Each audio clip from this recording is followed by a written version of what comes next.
प्रभु यीशु मसीह के मधुर और मीठे नाम में आज दिनांक 28 जुलाई दिन रविवार को आप सब श्रोताओं का हम स्वागत करते हैं।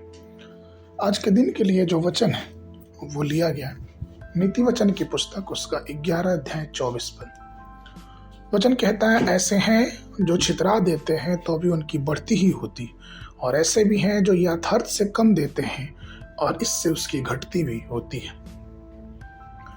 प्रियो, एक पादरी ने एक बार ऐसा कहा था कि मुझे अपने विश्वासियों से अपने कलीसिया या फिर चर्च के मकान के निर्माण के लिए जब पैसा इकट्ठा करना पड़ा तो मुझे बहुत संघर्ष करना पड़ा। उनमें से कुछ लोग ऐसे थे जो बड़े हल्के फुल्की टिप्पणियों पे अर्थात मतलब थोड़ा बहुत बोलने पे वो दे देते थे, लेकिन उनमें से बहुत ऐसे भी थे जिनको बार बार बोलने पे भी वो एकदम चट्टान के समान थे, जिनके लिए मूसा की छड़ी से उनको मारना पड़ता था तब वो पैसा निकलता था। मजबूरी में लेन या देन से कोई लाभ या आशीष नहीं होती। बुद्धिमान पुराने भारतीय राजनीतिक जो लोग थे उन्होंने ऐसा कहा कि फूल खुशी से मधुमक्खियों को शहद देता है और वे इसका उपयोग खुशी से करते हैं। मधुमक्खियां खुशी खुशी अपने बच्चों को शहद खिलाती हैं और जब बच जाता है तो वे जमा कर देती हैं कि मनुष्य उसका फायदा उठाए। इसी तरह हमें दूसरों को खुशी खुशी देना चाहिए, क्योंकि बांटने से बढ़ता है। गणित के अनुसार 5 और 2 मिलकर 7 होते हैं, लेकिन जब आध्यात्मिक बातों में आप आते हैं तो 5 और 2 5000 हो जाते हैं, क्योंकि हमारे प्रभु यीशु मसीह ने 5 रोटी 2 मछली को लिया और सिर्फ उसी से 5000 भीड़ को खिलाया। तात्पर्य यह है प्रियो कि जब हम उदारता से परमेश्वर के हाथों में देते हैं तो जो भी हम देते हैं वो बढ़ता ही है, घटता कभी नहीं है। वो 5 रोटी और 2 मछली किस प्रकार से 12 टोकरी उठाया गया। एक मजेदार कहानी है उदारता के बारे में। एक बार ऐसा हुआ कि एक मनुष्य जो बहुत बीमार था वो डॉक्टर के पास आया। अस्पताल में उसका इलाज चलने लगा और डॉक्टर को पता चला कि उस व्यक्ति की जो हालत है, दिल की हृदय की हालत जो बहुत नाजुक है, वो कोई भी ऐसे समाचार को वो तुरंत पचा नहीं पाएगा।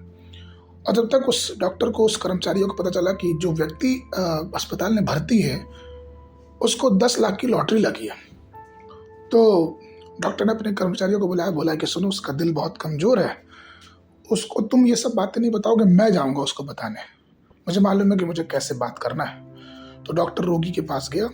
डॉक्टर ने पूछा कि श्रीमान, आप एक बात बताइए कि अगर आप लॉटरी में 1000 रुपया जीत जाते हैं तो आप क्या करेंगे? तो उस रोगी ने कहा कि मैं 10 गरीबों को खाना खिलाऊंगा, बाकी जो पैसा बचेगा वो अपने बच्चों को बांट दूंगा। फिर डॉक्टर ने कहा कि मान लीजिए कि अगर आप 5 लाख रुपया जीत गए तो क्या करेंगे? तो डॉक्टर ने कहा कि मैं और गरीबों को खाना खिलाऊंगा और देखूंगा मेरे अगल बगल कौन और परेशान है तो मैं पैसा बांटूंगा और जो बच जाएगा फिर अपने बच्चों में बांट दूंगा। तो डॉक्टर ने कहा, और मान लीजिए कि अगर आप 10 लाख रुपया जीत गए तो क्या करेंगे? तो उस व्यक्ति ने कहा कि डॉक्टर साहब, अगर मैं 10 लाख रुपया जीत गया तो 5 लाख रुपया मैं आपको दे दूंगा और फिर मैं गरीबों को खाना खिलाऊंगा और जरूरतमंदों को सामान दूंगा, फिर जो बचेगा परिवार में। जैसे ही डॉक्टर ने सुना कि 5 लाख रुपया वो ऐसी मुफ्त में उठा के मुझे दे देगा, डॉक्टर को खुद ही हार्ट अटैक आ गया और वो हार्ट अटैक से वहीं मर गया। तो प्रियो, ये बहुत ज़रूरी है कि हमें जो आशीषें मिलती हैं हम उसका कैसा इस्तेमाल करते हैं।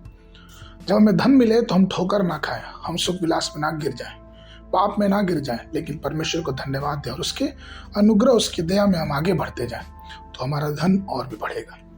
आज के मनन के लिए नीति वचन की पुस्तक उसका 28 अध्याय 27 में, जो निर्धन को दान देता है उसे घटी नहीं होती, परंतु जो उससे दृष्टि फेर लेता है वो श्राप और श्राप ही पाता है। बाइबल अध्ययन के लिए सुबह के समय संगीता 46, 47, 48 अध्याय और शाम के समय प्रेरितों के काम उसका 28 अध्याय। परमेश्वर आप सबको आशीष देवे।